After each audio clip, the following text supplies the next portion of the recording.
start by asking you all this. Are Brazilians voting for their candidate or against the other? Mr. Suplici, please begin. And gentlemen, as mentioned, please feel free to interact.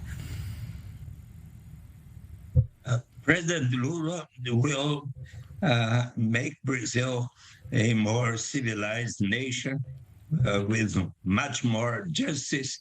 His priority is to end the poverty that has increased so much with the government of Bolsonaro. Mr. Gayer, what would a second term by Bolsonaro will look like?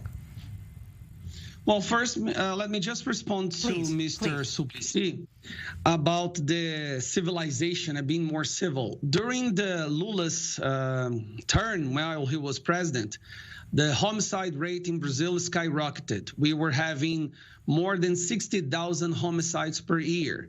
In the first 2 years of Bolsonaro government, that homicide rate fell by 30%. That is one of the biggest drops in homicide rate in a short period of time that we know of in history of the world.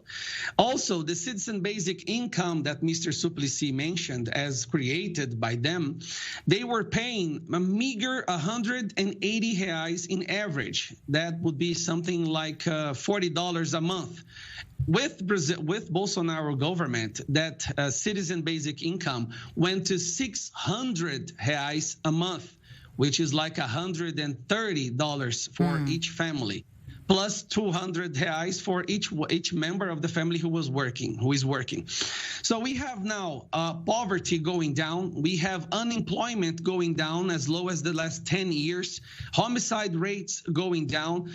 As you said, Brazil has always been the promised land for the future. Right. But that future never arrived because we have always been in the hands of the leftist party, the Workers' Party, which now for most of our Brazilian people is not even a party anymore. It's more of a criminal organization with the boss being Lula, right?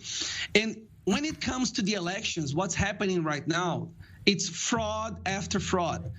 The Supreme Electoral Court is pulling the strings so that their candidate can become a president. And that is obvious. Even the Wall Street Journal published an article recently in which it said that the president of the Supreme Electoral Court, Alexandre de Moraes, he's now considered the dictator of Brazil, he was favoring Lula. And also, the New York Times said the same thing. And I'm talking about a news outlet that is leftist.